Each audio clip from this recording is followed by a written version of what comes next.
तो आज हम बात करने वाले हैं कि कॉसेस ऑफ मैक्रोसाइट सेल।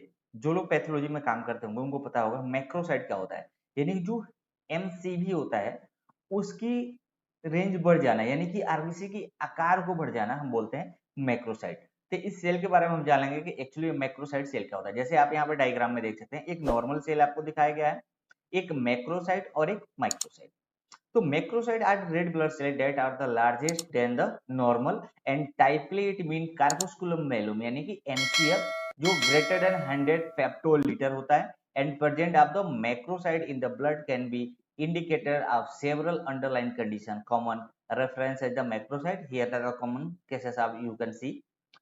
जो आरबीसी होता है एक नॉर्मल शेप में होता है, अराउंड 7.4 के आसपास उसका जो नॉर्मल रेंज होता है, मतलब साइज का आकार होता है। लेकिन अगर आरबीसी के आकार को बढ़ जाना हम मैक्रोसाइट बोलते हैं। जो मैक्रोसाइट होता है वो हम क्या करते हैं 100 फेप्टोलीटर तक होता है, लेकिन अगर उससे ज्यादा चला जाए तो एमसीवी हम हाई रेंज में मानते हैं। तो इसके हम कुछ कॉसेस देखेंगे कि क्या कॉसेस है जिसके वजह से यह बढ़ सकता है। तो पहला कि विटामिन बी 12 डिफिशियंसी।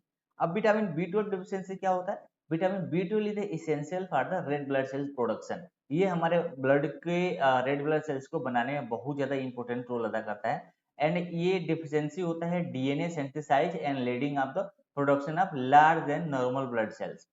ये किस कंडीशन से एसोसिएटेड होता है? अगर किसी को पर्निशियस एनीमिया अगर हुआ है, अगर डाइटरी डिफिशियंसी है, या मेटासॉर्प्शन अगर सिंड्रोम किसी व्यक्ति को हुआ है, तो उसको विटामिन बी 12 डिफिशियंसी होती है और उसकी वजह से भी जो रेड ब्लड सेल्स में आप देखोगे एमसीबी का रेंज वो बढ़ जाता है। दूसरा चीज आप देखोगे फोलेट, विटामिन बी 9 डिफिशियंसी। ये विटामिन बी 9 डिफिशियंसी क्या होता है? ये हमारे डीएनए सिंथेसाइज होता है और रेड ब्लड सेल्स के फॉर्मेशन में बहुत ज्यादा रोल अदा करता है। यह एक तरह का अगर इसकी डिफिशियंसी होती है तो हमें मैक्रोसाइट हो सकता है। हमारे आरबीसी में आप देखोगे जो एमसीबी होता है वह बढ़ जाता है। ये किस वजह से हो सकता है? अगर पुअर डाइट किसी व्यक्ति को हुआ है, मेटा सोरफेरेटिक या सर्टेन कोई मेडिसिन आप ले रहे हो, तो उसके वजह से ये चीजें हो सकती है। नेक्स्ट एल्कोहलिज्म देखोगे, अगर कोई व्यक्ति अगर एल्कोहल का मात्रा अगर ज्यादा मात्रा में अगर कंज्यूम कर रहा है, जो कि डायरेक्ट टॉक्सिक होता है हमारे बोन मैरो को, और ये पुअर न्यूट्रिशन ऑब्जर्प्शन का ये संकेत भी होता है, जिसकी वजह से जो एमसीबी का रेंज होता है वह बढ़ जाता है। इफेक्ट क्या करता है? ये एल्कोहल क्या होता है? Interference with the folate metabolism and directly affect to red blood cell production. चौथा होता है कि लीवर डिसीज। अगर किसी व्यक्ति को अगर लीवर डिसीज हुआ है तो उसमें जो उसके वजह से जो एमसीवी का रेंज होता है वो बढ़ जाता है। लिवर डिसीज क्या होता है कि एक तरह का alter the life composition red blood cells membrane का जो मेकिंग होता है उसमें अपना बहुत ही बड़ा भूमिका अदा करता है। और अगर किसी व्यक्ति को सिरोसिस या हेपेटाइटिस अगर हुआ है तो उस कंडीशन में भी ये चीजें हो सकती है। हाइपोथायरॉयडिज्म आप देखोगे, कोई ऐसा व्यक्ति जिसको लो लेवल पर हाइपोथायरॉयडिज्म अगर हुआ है, या थायराइड हार्मोन लो लेवल पे अगर मेनी मेटाबॉलिक प्रोसेस अगर हो रहा है, तो उस कंडीशन में भी ये चीजें हो सकती है। और ये इफेक्ट क्या करता है? ये आपके जो रिजल्ट होता है उसके प्रोडक्शन में लार्ज ब्लड सेल्स को ये प्रोड्यूस करवाता है, जिसकी वजह से एमसीबी का जो रेंज होता है वो बढ़ जाता है। नेक्स्ट आप देखोगे बोन मैरो डिसऑर्डर। हमारा ब्लड जो होता है वो बोन मैरो के अंदर बनता है। तो सर्टेनली अगर आप देखोगे आपके बोन मैरो के अंदर किसी तरह का कोई भी अगर अबनॉर्मलिटी अगर दिखाई देता है, तो लार्ज ब्लड सेल्स जो रेड ब्लड सेल्स होता है वो बनना चालू हो जाता है। होता क्या है कि इस कंडीशन में अगर किसी को माइलोडायस्प्लास्टिक अगर सिंड्रोम हुआ है, या ल्यूकीमिया अगर किसी व्यक्ति को हुआ है, तो वहां पे आप देखोगे जो एमसीबी का रेंज होता है वो बढ़ जाता है।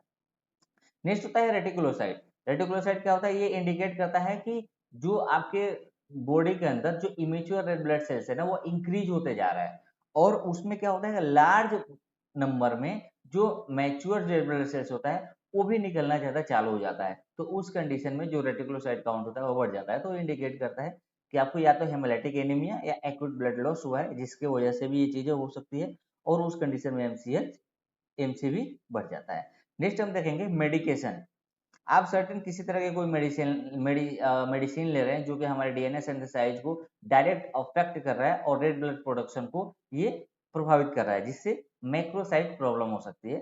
फॉर एग्जांपल आप देख सकते हैं किसी को केमोथेरेपी का ड्रग्स दिया जा रहा हो, या एंटी थायराइडल ड्रग्स अगर एचआईवी ट्रीटमेंट में दिया जा रहा हो, या सर्टेन एंटी और नर्वस्टम जिससे कि पेनाटोइन अगर दिया जा रहा है, तो उस कंडीशन में भी चीजें होती है।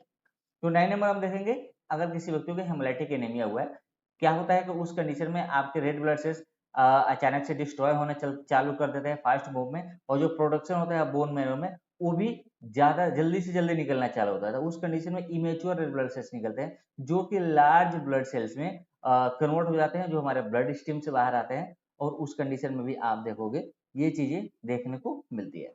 तो कुछ ऐसे ये जो रीजन थे जिसके आधार पे आप ये पता कर सकते हैं कि आपके बॉडी के अंदर अगर एमसीवी का रेंज अगर बढ़ा हुआ है, तो इनमें से कोई ना कोई रीजन जरूर हो सकता है जिसकी वजह से आपका जो एमसीवी है बढ़ा हुआ है और आपको मैक्रोसाइटिक का प्रॉब्लम देखने को मिल सकता है।